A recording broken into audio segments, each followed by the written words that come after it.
Unang pagbasa. Pagbasa mula sa aklat ni Propeta Isaias. Itong lahi ng aking bayan ay makikilala sa lahat ng bansa. Pati anak nila'y makikilala rin sa gitna ng madla. Sila'y kikilanling anak ng Panginoon saan man makita at tatawaging bayang pinagpala. Hinirang ng Panginoon at ang Jerusalem sa ginawang ito'y pawang malulugod. Anaki dalagang gayak ay pangkasal. Siya'y parang dinamtan ng kaligtasan at pagtatagumpay kung paanong ang binhi ay tiyak natutubo at sisibol.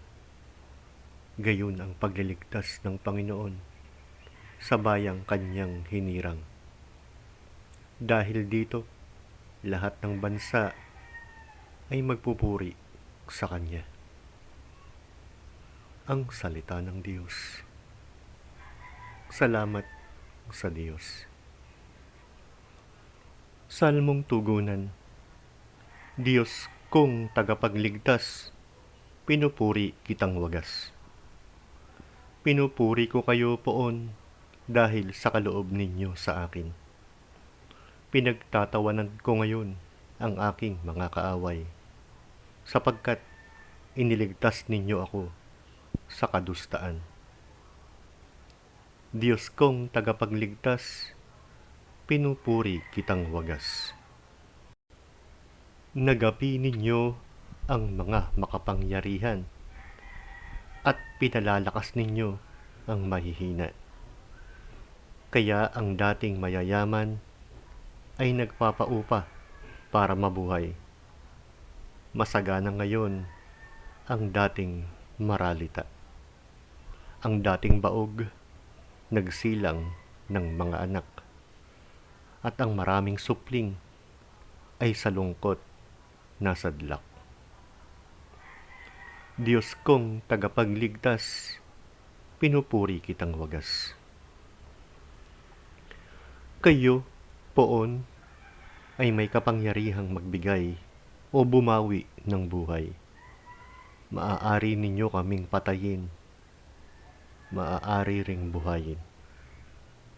Maaari ninyo kaming payamanin o paghirapin. Maaari ring ibaba o itaas. Diyos kong tagapagligtas, pinupuri kitang wagas. Napakadakila ninyo kahit ang pinakaaba, mahahango sa kahirapan, kahit ang pinakadukha. Maihahanay ninyo sila sa mga maharlika. Mabibigyan ng karangalan kahit na ang dustang dusta. Diyos kong tagapagligtas, pinupuri kitang wagas. Alleluia! Ang mabuting balita ng Panginoon ayon kay San Lucas. Taon-taon, tuwing pista ng Paskwa, ang mga magulang ni Jesus ay pumupunta sa Jerusalem. At nang 12 taon na siya, pumaroon sila gaya ng dati nilang ginagawa. Pagkatapos ng pista, sila'y umuwi na.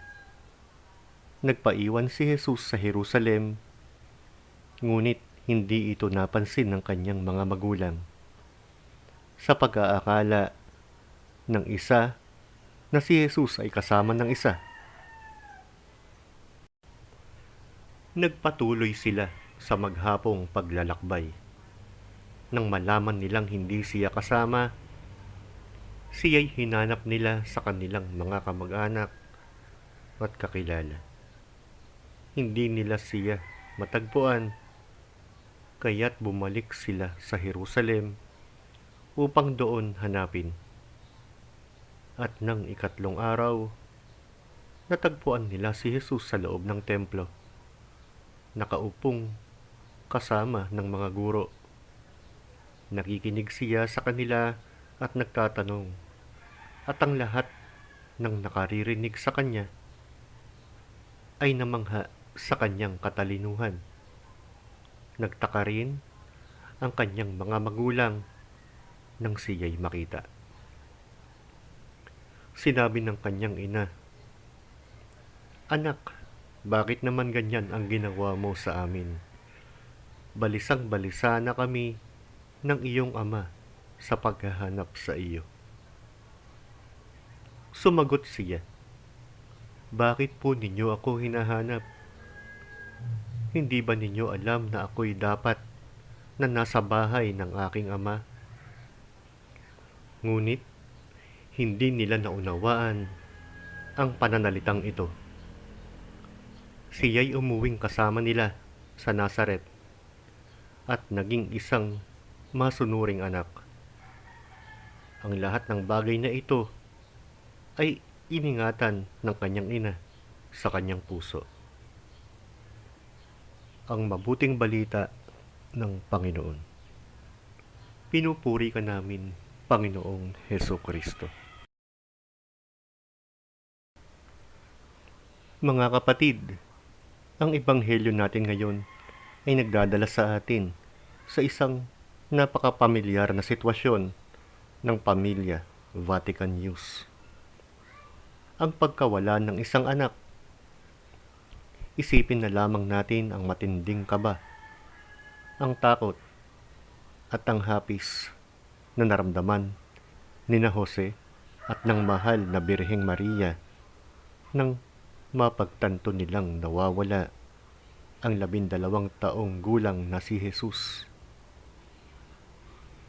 3 araw silang naghanap. 3 araw na puno ng luha at pag-aalala. Ilan sa atin ngayon ang nakararanas ng ganitong uri ng pagkawala? Bakit hindi literal na anak ang nawawala sa iyo ngayon?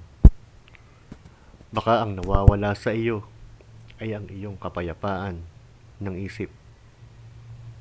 Baka ang nawawala sa iyo ay ang pag-asa dahil sa bigat ng mga problema sa pamilya, sa trabaho, o sa kalusugan. Baka pakiramdam mo, nawawala ang Diyos sa buhay mo at 3 araw o ilang buwan at taon mo na siyang hinahanap, pero parang hindi mo siya maramdaman. Ngunit tignan natin kung saan nila natagpuan si Jesus. Sa loob ng templo, sa bahay ng kanyang ama. Ipinaaalala sa atin ng tagpong ito na kung pakiramdam natin ay tila malayo o nawawala ang Diyos, hindi ang Diyos ang umalis. Tayo ang madalas na lumalayo sa kanyang presensya. Kung nais nating matagpuan ang kapayapaan, kailangan nating bumalik sa templo. Hindi lang sa pisikal na simbahan, kundi sa templo ng ating mga puso, kung saan nananahan ang Espiritu Santo. May isang napakahalagang kataga sa dulo ng ebanghelyo na nais kong markahan ninyo. Ngayon, sabi roon, at ang kanyang ina ay iningatan ang lahat ng mga bagay na ito sa kanyang puso. Si Maria, sa kabila ng katotohanan hindi niya lubos na nauunawaan ang plano ng Diyos, sa sandaling iyon ay hindi nagreklamo. Hindi siya nagwala sa galit o nagtanim ng sama ng loob sa Diyos. Sa halip, iningatan niya ito sa kanyang puso. Ang kalinis-linisang puso ni Maria ay isang pusong marunong magtiwala sa gitna ng kadiliman. Ito ay isang pusong tahimik na nagbubulay-bulay dahil alam niyang ang Diyos ay laging may mas mabuting plano. Kabaligtaran ito ng unang pagbasa mula kay Propeta Isaias. Doon ay ipinapakita ang bunga ng pagtitiwala. Isang bayang pinagpala, nagdiriwang at dinamtan ng kaligtasan at pagtatagumpay. Bago natin makamit ang tagumpay sa ipinangako sa unang pagbasa, kailangan muna nating dumaan sa proseso ng Ebanghelyo. Ang paghahanap kay Jesus at ang tapat na pagsunod sa Kanya, kahit hindi natin ganap na nauunawaan ang takbo ng ating buhay. Kaya kapatid, kung ikaw ay nalilito ngayon, kung ang puso mo ay mabigat, tularan natin ang mahal na ina. Ipagkatiwala natin ang ating mga hindi masagot na katanungan sa kalinis-linisang puso ni Maria. At hilingin natin na tulad ni San Antonio de Padua, maging marubdob din ang ating pag-ibig sa salita ng Diyos at sa pagtulong sa ating kapwa.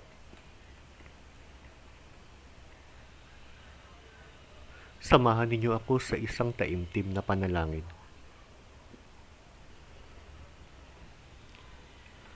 Amang banal, puspos ng pag-ibig at habag, lumalapit kami sa iyong banal na presensya ngayong araw ng Sabado. Nagpapasalamat kami sa regalo ng buhay, sa hanging aming nilalanghap, at sa pagkakataong marinig ang iyong mga buhay na salita. Panginoon, aming inaamin na madalas kaming matakot at mabalisa kapag nawawala ang aming kapanatagan sa mundong ito. Humihingi kami ng tawad sa mga sandaling nakalimutan namin.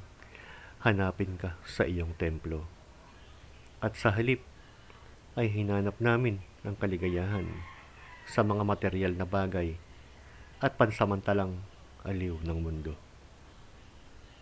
Ngayong araw, dinadalangin ko ang bawat kapatid na nakikinig at nanonood ng video na ito. Panginoon, nakikita mo ang bawat pusong may mabigat na pasanin ngayon. Nakikita mo ang mga luhang patago nilang itinatangis sa gabi. Kung sila man ay may sakit na dinaramdam, nag-aalala sa pananalapi, o may lamat ang relasyon sa pamilya, hinihiling namin ang iyong nagpapagaling at nagpapanibagong kamay na humipo sa kanila ngayon. Kasama ng mahal na Birheng Maria, ipinagkakatiwala namin ang aming mga puso sa iyo.